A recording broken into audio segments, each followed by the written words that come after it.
السلام علیکم ورحمۃ اللہ تعالی وبرکاتہ۔ جامعہ رضویہ منظر اسلام کے آن لائن سبق میں آپ کا خیر مقدم ہے۔ پیارے بچوں، کھولتے ہیں اپنی کتاب شرح العقائد صفحہ نمبر 48۔ کچھ عبارت پڑھ لیتے ہیں، پھر اس کے بعد مطلب سمجھتے ہیں۔ بسم اللہ الرحمن الرحیم۔ والعرض ما لا يقوم بذاته بل بغیره بأن يكون تابعا له في التحيز او مختصا به اختصاص الناعت بالمنعوت على ما سبق، لا بمعنى أنه لا يمكن تعقله بدون المحل على ما وهم، فإن ذلك إنما هو في بعض الأعراض ويحدث في الأجسام والجواهر۔ پیارے بچوں، ابھی آپ نے عبارت سنی۔ آج اس عبارت سے صاحب کتاب کیا بتانا چاہ رہے ہیں، اب اس کا خلاصہ بیان کرتے ہیں۔ صاحب کتاب نے سب سے پہلے عالم کی دو قسم کی تھی، اعیان اور اعراض۔ عین کسے کہتے تھے؟ جس کے لیے قیام بذات ہی ہو، اور عرض کسے کہیں گے؟ جس کے لیے قیام بذات ہی نہ ہو۔ مصنف نے قیام بذات ہی یعنی جس کو عین کہیں، عین کے سارے اقسام سے مصنف فارغ ہو گئے، ان کی تفصیل سے فارغ ہو گئے۔ تو اب یہاں پر جو قائم بذات ہی نہ ہو اس کی تقسیم بیان فرما رہے ہیں۔ قائم بذاتی ہی نہ ہو، اسی کا نام ہے عرض، اسی کی تعریف کرتے ہیں اور اس کے اقسام بیان کرتے ہیں۔ فرماتے ہیں والعرض ما لا يقوم بذاتی، عرض اسے کہیں گے جو قائم بذاتی ہی نہ ہو۔ قائم بذاتی ہی کا معنی تو بچوں آپ پہلے پڑھ چکے ہیں نا۔ قائم بذاتی ہی کے معنی میں اختلاف تھا۔ متکلمین نے تو قائم بذات ہی کا معنی بتایا تھا کہ جو اپنے تحیز میں دوسرے کے تحیز کے تابع نہ ہو۔ تو اب بالکل اسی کے مقابلے میں متکلمین کے نزدیک قائم بغیر ہی کا معنی کیا ہوگا؟ جو اپنے تحیز میں دوسرے کے تحیز کے تابع ہو۔ بات سمجھائی بچوں؟ جو اپنے تحیز میں دوسرے کے تحیز کے تابع ہو اسے عرض کہیں گے متکلمین کے نزدیک۔ فلاسفہ نے کیا کہا تھا؟ فلاسفہ نے یہ کہا تھا، قائم بذات ہی ہونے کا مطلب بتایا تھا، قائم بغیر ہی ہونے کا مطلب انہوں نے وہاں پر بتایا تھا کہ اس طور سے اختصاص ایک شے کا دوسری شے کے ساتھ ہو جائے کہ ان میں سے ایک کو نعت کہا جا سکے اور دوسرے کو منعوت کہا جا سکے، اس طور سے اختصاص ہو۔ تو اب ایسی صورت میں جب یہ تعریف ہے قائم بغیر ہی ہونے کے یہ معنی ہے متکلمین کے نزدیک وہ ہے کہ اپنے تحیز میں دوسرے کے تحیز کے تابع ہو، اور فلاسفہ کے نزدیک کیا ہے کہ اس طور سے اختصاص ہو کہ ایک کو نعت کہہ دیا جائے اور دوسرے کو منعوت کہا جائے۔ ان دونوں تعریفوں پہ اگر غور کیا جائے تو عرض کی تعریف جو متکلمین نے کی ہے تو ان کے نزدیک تو متکلمین کی تعریف کے لحاظ سے تو صفات باری تعالی عرض ہونے سے خارج ہی ہو گئی، کیونکہ عرض ان کے نزدیک وہ ہے جو متحیز ہو، اپنے تحیز میں دوسرے کے تحیز کے تابع ہوگی تو متحیز ہو۔ اللہ رب العزت کی صفات متحیز نہیں ہے، تو صفات باری تعالی تو متکلمین کی تعریف پر تو خود بخود ہی خارج ہو گئی۔ رہی فلاسفہ کی تعریف، تو فلاسفہ کی تعریف یہ تھی کہ ایک شے کا اختصاص دوسری شے کے ساتھ اس طور سے کوئی ایک کو نعت کہا جائے دوسرے کو منعوت کہا جائے۔ یہ اس تعریف پر فلاسفہ کی اس تعریف پر صفات باری تعالی عرض ہونے سے خارج نہیں ہوئی۔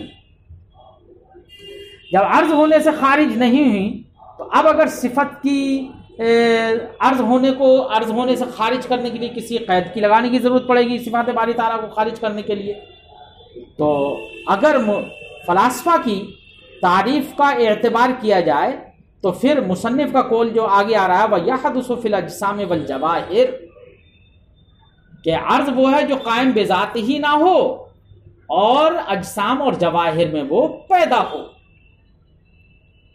اور اجسام و جواہر میں پیدا ہو، یہ بھی اگر تعریف کے تتمے سے ہو جائے تو اب ایسی صورت میں فلاسفہ کی تعریف سے بھی اللہ رب العزت کی صفات خارج ہو جائیں گی۔ کیوں؟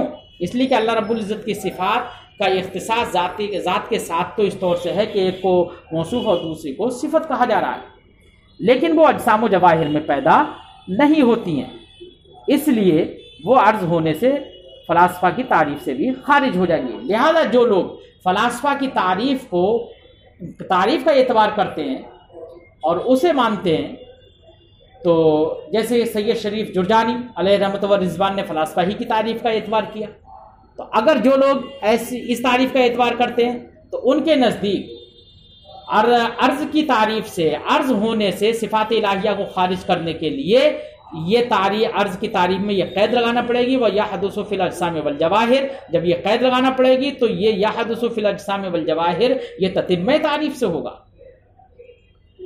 اور جو لوگ اعتبار کرتے ہیں متکلمین کی تعریف کا، ان کے نزدیک يَحْدُثُ فِي الْأَجْسَامِ وَالْجَوَاهِرِ کہہ کر صفات باری تعالیٰ کو خارج کرنے کی ضرورت نہیں ہے، کیونکہ صفات باری تعالیٰ تو خود بخود ہی عرض کی تعریف سے خارج ہو گئی، کیونکہ ان کے نزدیک تو عرض کی تعریف میں تحیز کی قید ہے۔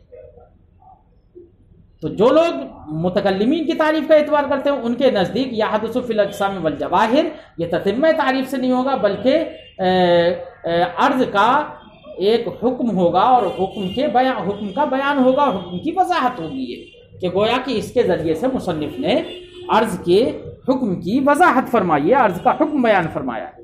تو خلاصہ بچوں ذہن میں آیا، فرماتے ہیں صاحب کتاب والعرض ما لا يقوم بذاته، عرض وہ ہے جو قائم بذاتی ہی نہ ہو بل بغیر ہی، بلکہ غیر کے ساتھ قائم ہو۔ غیر کے ساتھ قائم ہونے کا مطلب وہی فلاسفہ کے نزدیک اور متکلمین کے نزدیک الگ الگ۔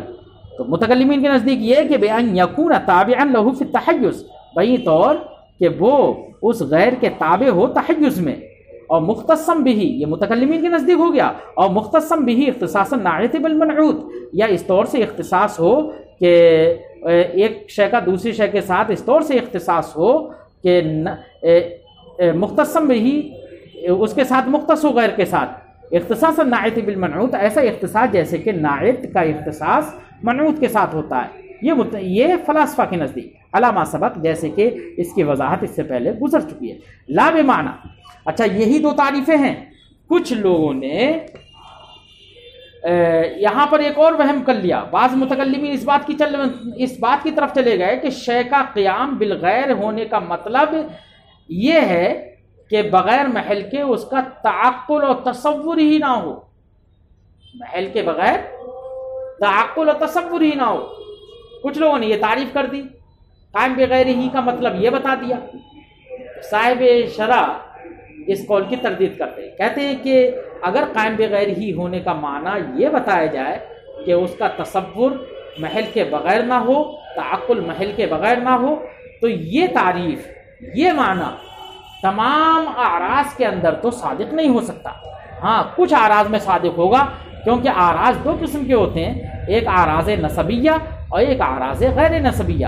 اعراض نسبیہ وہ اعراض ہوتے ہیں جن کی نسبت غیر کی جانب ہوتی ہے، وہ غیر کی طرف نسبت کرتے ہوئے سمجھ میں آتے ہیں، جیسے باپ ہونا اور بیٹا ہونا، ابوت اور بنوت، کہ یہ ہمیشہ دوسرے کی طرف نسبت کرتے ہوئے، بیٹا ہونا باپ کی طرف نسبت کرتے ہوئے متصور ہوگا، اور باپ ہونا یہ بیٹے کی طرف نسبت کرتے ہوئے متصور ہوگا۔ تو یہاں پر دوسرے یعنی محل کی طرف نسبت کرتے ہوئے ان کا تعقل ہوگا، ان کا تصور ہوگا۔ یہ تو اپنے محل اور غیر کے محتاج ہوتے ہیں، ان کا تعقل کے لیے ضروری ہے کہ غیر کا پہلے تصور کیا جائے۔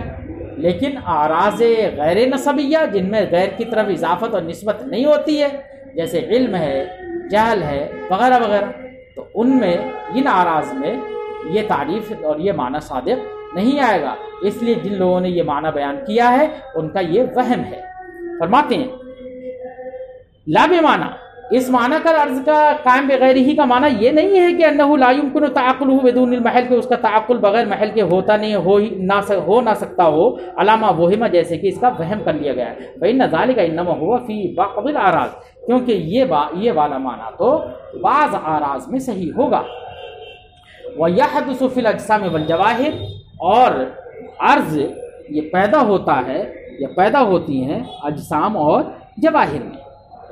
قیلا، وہی جو ہم نے اس سے پہلے بتا دیا کہ فلاسفہ کی تعریف کو مانا جائے تو ایسی صورت میں صفات الہیہ کو خارج کرنے کے لیے جن لوگوں نے فلاسفہ کی تعریف کا اعتبار کیا انہوں نے صفات الہیہ کو خارج کرنے کے لیے عرض سے یحدث فی الاجسام والجواہر کی قید لگا دی تعریف میں، تو یہ تتمہ تعریف سے ہو جائے گا، تمام تعریف سے ہو جائے گا۔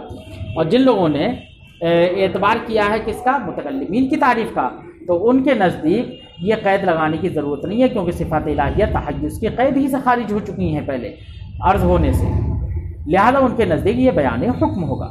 وہی صاحب کتاب فرماتے ہیں قیلا کہا گیا ہے ہوا من تمام تعریف، یہ یحدث فی الاجسام والجواہر یہ عرض کی تمام تعریف سے ہے، احترازاً عن صفات اللہ تعالی، بچتے ہوئے احتراز کرتے ہوئے اللہ تعالیٰ کی صفات سے۔ تو یہ کس کے نزدیک ہوگا؟ ان کے نزدیک کہ جو فلاسفہ کی تعریف کا اعتبار کریں۔ وقیلا اور یہ بھی کہا گیا ہے نہیں، ایسا نہیں ہے کہ یہ تمام تعریف سے ہے، بل ہوا بیان حکمی، بلکہ یہ اس کے یعنی عرض کے حکم کا ایک بیان ہے، اور یہ بیان کب ہوگا؟ جبکہ متکلمین کی تعریف کا اعتبار کیا جائے۔ مثال کے طور پر بتانا ہے کل الوان والاکوان والطعوم، عرض جو غیر کے ساتھ قائم ہوتی ہیں وہ کیا کیا ہے؟ جیسے کہ اکوان، جیسے کہ الوان، لون کی جمع الوان، رنگ، جیسے کہ رنگ، تو رنگ جو ہیں وہ بھی تمام کے تمام اعراض کی قبیل سے ہیں۔ اب رنگ کے بارے میں صاحب شرح فرماتے ہیں کہ رنگ دو طرح کے ہوتے ہیں، ایک اصل اور ایک بسیط اور ایک مرکب۔ اصول رنگ جو ہوتے ہیں، جو اصل ہوتے ہیں، دیگر بہت سارے رنگ جن سے ملا کر بنتے ہیں، وہ اصول رنگ کے بارے میں اختلاف ہے۔ بعض لوگوں نے کہا کہ اصول رنگ وہ سیاہی اور سفیدی ہے، صرف سیاہی اور سفیدی، اور بعض لوگوں نے کہا کہ اصول رنگ جو ہیں، اصل رنگ جو ہیں وہ سواد و بیاض کے ساتھ ساتھ سرخی، ہریالہ پن یعنی اور زردی، تو ہرا رنگ، پیلا رنگ اور سرخ رنگ، یہ تینوں کے تینوں سواد و بیاض کے ساتھ یعنی سواد و بیاض، عمرت و خضرت اور سفرت، یہ پانچوں رنگ اصول کے ہیں، یعنی اصل رنگ ہے، پھر ان کو ایک دوسرے کے ساتھ آمیزش کر کے، ایک دوسرے کو ساتھ ملا کے مرکب کر کے باقی رنگ بنائے جاتے ہیں۔ فرماتے کل الوان جیسے کہ رنگ، وہ اصولھا اور رنگوں میں سے جو اصول ہیں تو کہا گیا ہے کہ سواد و بیاض ہیں۔ وقیل اور یہ بھی کہا گیا ہے العمرۃ والخضرۃ والسفرہ، ایضا عمرت، خضرت اور سفرت یہ تینوں بھی، تو ایضاً کہہ کر یہ بتایا کہ سواد و بیاض تو ہیں ہی، اور عمرت یعنی سرخ اور ہرا اور پیلا یہ بھی ہیں، یعنی 5 ہیں۔ والباقی اصول، اور باقی جو رنگ ہیں وہ سب کے سب ترکیب سے حاصل ہوتے ہیں، وہ ان کی فرع ہیں۔ والاکوان، اور جیسے الوان وہ بھی اعراض ہیں، والاکوان ایسے ہی اکوان بھی اعراض ہیں۔ اکوان یہ کون کی جمع ہے؟ اکوان ہے کیا؟ تو فرماتے ہیں صاحب کتاب وہی الاجتماع والافتراق والحرکت والسکون، اکوان جو ہیں وہ اجتماع و افتراق ہیں، جدا ہونا، جمع ہونا، حرکت ہونا، سکون ہونا، یہ چاروں کو اکوان کہا جاتا ہے۔ ان میں سے ہر ایک کو کون کہا جاتا ہے؟ تو یہ کیا ہے؟ اکوان ہے، یہ بھی اعراض کی قبیل سے ہیں۔ والطعوم، ایسے ہی ذائقے، چیزوں میں ذائقے ہوتے ہیں نا، وہ ذائقے بھی، یہ طعام کی جمع ہے، طعوم اس کا معنی ہوتا ہے ذائقہ، ذائقے بھی اعراض کی قبیل سے ہیں۔ اب ذائقے کتنے قسموں کے ہیں؟ تو ذائقوں کے بارے میں بتایا گیا ہے کہ جو اصل اور بسیط ذائقے ہیں وہ کہا گیا ہے کہ وہ 9 ہیں، اور باقی ذائقے انہی کو آپس میں آمیزش کر کے، آپس میں مرکب کر کے باقی ذائقے پیدا کر لیے جاتے ہیں۔ وہی فرماتے ہیں والطعوم وانواعها 9، طعوم جو ہیں وہ 9 ہیں۔ وہی المرارت، وہ کیا ہے؟ کڑواپن، جیسے کہ نیم کے اندر کڑواپن ہوتا ہے، نیم کی پتی کھا کے دیکھیے کیسا ذائقہ ہوگا، اس کو کڑواہٹ کہتے ہیں، کڑواپن۔ والحرقہ، اور تیزی، تیکھا پن، جیسے کہ مرچ کے اندر ہوتا ہے۔ والملوحہ، اور نمکین، تو نمکینیت، جیسے کہ آپ کوئی بھی یار سالن وغیرہ کھاتے ہیں تو نمکین ہوتے ہیں، اس میں نمک پڑا ہوا ہوتا ہے، وہ نمکینیت کہلاتی ہے۔ والعفوسہ یعنی کسیلا پن، کسیلا پن کیا ہوتا ہے؟ تو کسیلاپن بچوں کوئی چیز ایسی کھا لی جاتی ہے کہ جس کی وجہ سے ہماری زبان کے اوپر ایک طرح سی ٹھنڈک کی طرح ٹھنڈک سے متاثر ہو کر ہماری زبان سکڑ سی جاتی ہے، زبان سکڑ جاتی ہے. تو وہ جیسے کہ کیلا ہے یا عربی گھویا ہے یا گھویا کے پتے ہیں، ان کو آپ چبا لیجئے تو آپ کی زبان پر زبان ایسا لگے جیسے سکڑ گئی. اس کو کہتے ہیں عفوست، کسیلا پن. یہ بھی ایک ذائقہ ہوتا ہے. والحموضہ، اور کھٹا پن جیسے نیبو وغیرہ میں. والقبض، اور بکسا پن. بکسا پن میں بھی زبان سکڑ جاتی ہے، زبان کیا ہوتی ہے ایسا لگتا ہے کہ سکڑ گئی. لیکن عفوست اور قبض میں کچھ لوگوں نے فرق بتایا ہے. فرق یہ بتایا ہے کہ زبان اگر زبان کا ظاہر اور باطن دونوں متاثر ہو جائیں اور دونوں کے اندر اثر ظاہر ہو کہ ہماری زبان باہر اور اندر دونوں سے، یعنی اس کا ظاہر اور باطن دونوں سکڑ گئے، دونوں متاثر ہو گئے ہیں چیز سے، تو اس کو کہیں گے قبض. اور عفوست اس سکڑے پن کو کہیں گے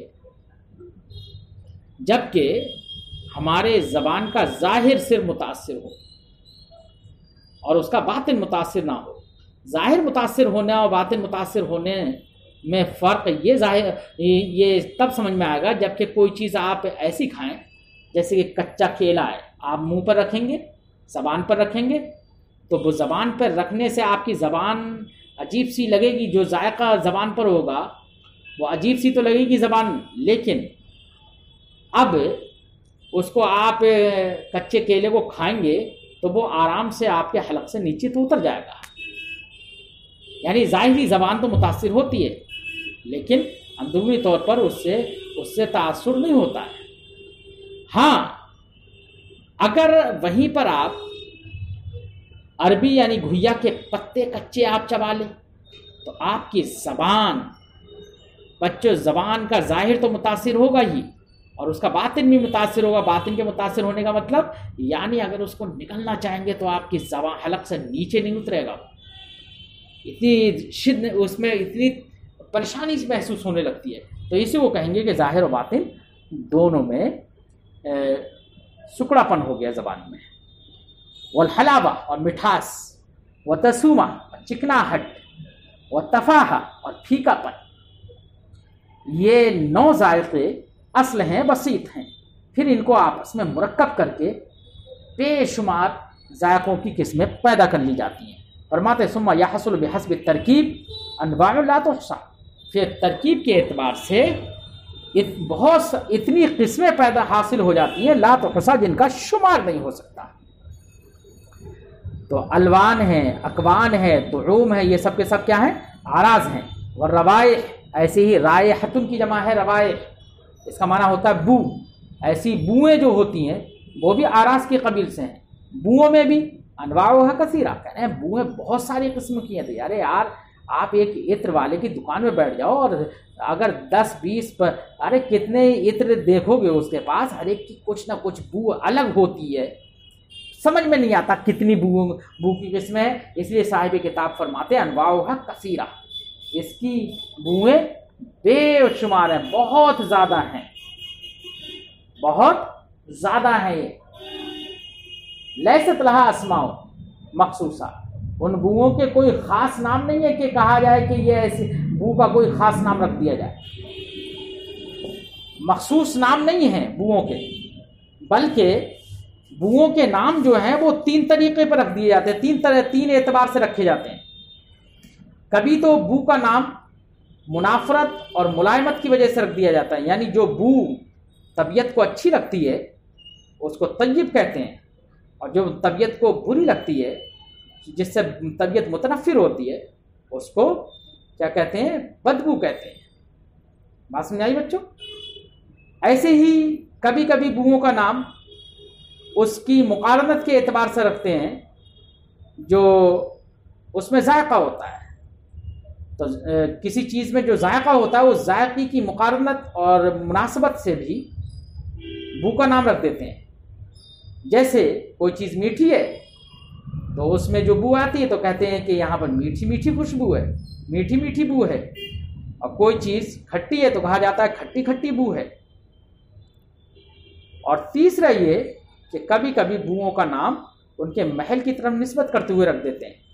مثال کے طور پر جیسے کہا جاتا ہے کہ گلاب کی خوشبو، تو گلاب تو اس خوشبو کا محل ہے نا، تو اس کے لحاظ سے اس کا نام رکھ دیا ہے. چمیلی کی خوشبو، فلاں کی خوشبو بولتے ہیں نا جی. چوہے کی بدبو اس طرح سے بولتے ہیں. بہرحال بو کی اقسام حصر میں نہیں لا جا سکتی. شدت و ذوق کے اعتبار سے ان کے مراتب بھی بہت سارے ہیں. ایک خوشبو ایک ہے تو میٹھی خوشبو، اب میٹھی خوشبو کبھی اس میں تیزی ہوتی ہے، کبھی ہلکی ہوتی ہے، کبھی اور سے بھی ہلکی ہوتی ہے، بے شمار اسی کے مرتبے بہت سارے ہو جاتے ہیں. بہرحال صاحب کتاب فرماتے ہیں کہ ان کے لیے اسماء مخصوصہ نہیں ہے. والازہر ان ما عدا الاکوان لا يعرض الا الاجسام. صاحب کتاب نے مصنف نے کہا وَيَحْدُثُ فِي الْأَجْسَامِ وَالْجَوَاهِرِ، عرض وہ اجسام و جواہر میں پیدا ہوتی ہیں. اور وہ پھر عرض بتائیں تو اس سے یہ پتہ چلا کہ الوان، اکوان، طعوم، روائح جو مصنف نے بیان کیے ہیں یہ سب کے سب اجسام میں بھی پیدا ہوتے ہیں اور جواہر میں بھی پیدا ہوتے ہیں. مصنف کے قول سے یہی سمجھ میں آتا ہے کہ اجسام میں بھی سب پیدا ہوتے ہیں اور جواہر میں بھی. صاحب ماقبل میں جو یہ عموم سمجھ میں آ رہا ہے مصنف کی عبارت سے، صاحب شرح اس پر فرماتے ہیں والازہر، اور زیادہ ظاہر یہ بات ہے ان ما عدا الاکوان، کہ اکوان کے ما سوا جو آراز ہیں، اکوان کے ما سوا کیا بچے؟ الوان، طعوم اور روائح. تو اکوان کے ما سوا جو آراز ہیں لا یعرض الا الاجسام، وہ صرف اور صرف اجسام کو عارض ہوتے ہیں. رہے اکوان تو اکوان وہ اجسام کو بھی عارض ہوتے ہیں، ساتھ ہی ساتھ جواہر کو بھی عارض ہوتے ہیں. یعنی اکوان کا اختصاص، اکوان عام ہیں، جواہر اور اجسام دونوں میں وہ پائے جاتے ہیں.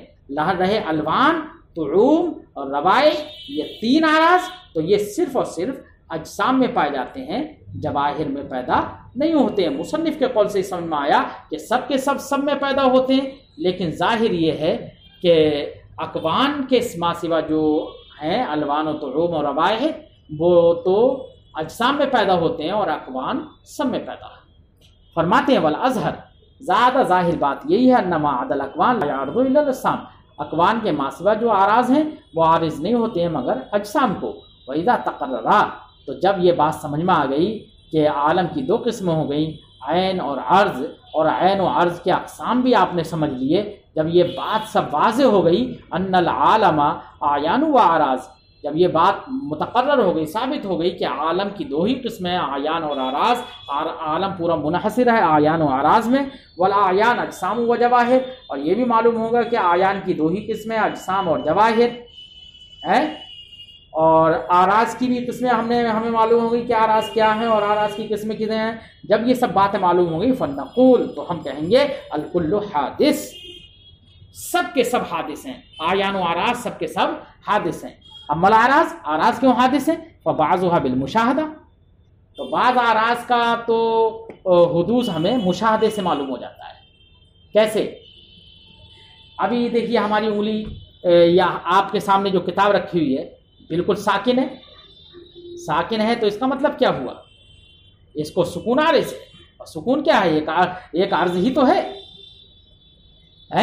اور تھوڑی دیر اب یہاں پر عرض ہے تو سکون عارض ہے، اس کا مطلب حرکت نہیں ہے.